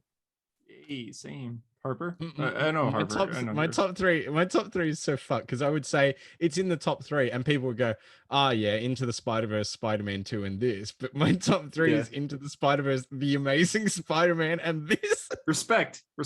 I think Spider-Man 2 is great, but The Amazing Spider-Man doesn't have James Franco. I said to the group chat that I was dreading. James Franco fucks in Spider-Man 2. The Precious Trinium. He fucks a little too much in real life. I mean, fair. And that's a hero story. He's not wrong. Yeah, you can't show up after 3 months, say that, and then disappear back into No, you know what? I like this. I like this. That has been a hero story. Tyler fades away like Venom. Like, oh. Sean, you okay? I was not expecting that. God. Oh my God, you can't. Tyler just leaves behind one curly hair that starts to crawl away.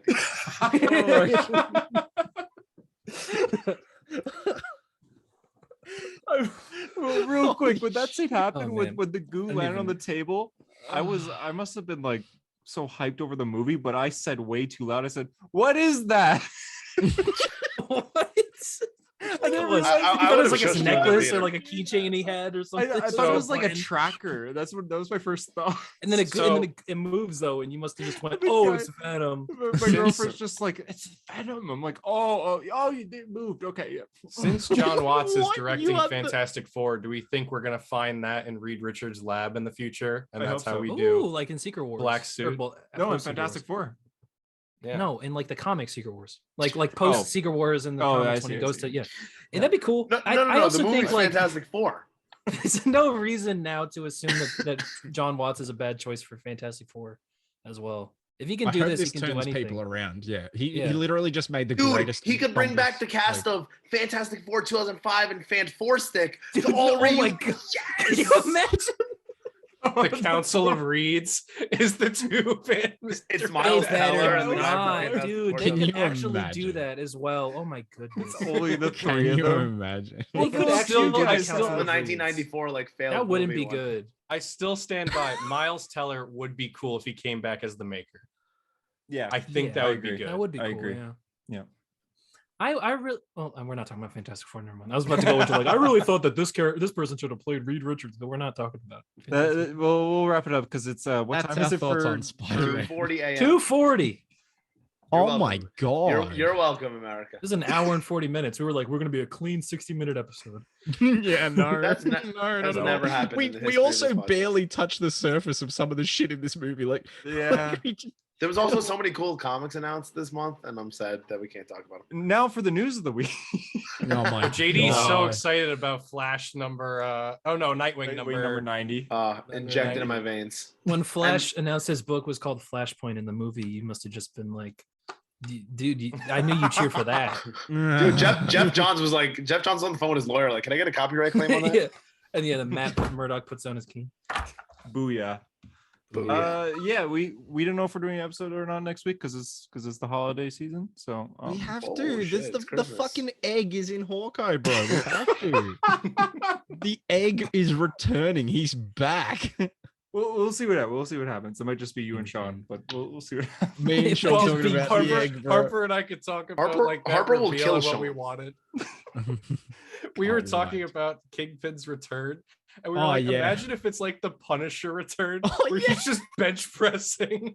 I said like they're in the middle of like a national library or some like fancy official building, but he's the only person who could get a bench press set up in the middle. And he's just, and fucking Eleanor, fucking Kate Bishop's mum walks in. It's just like, and he's like, I see you got my message. The wetty as fuck.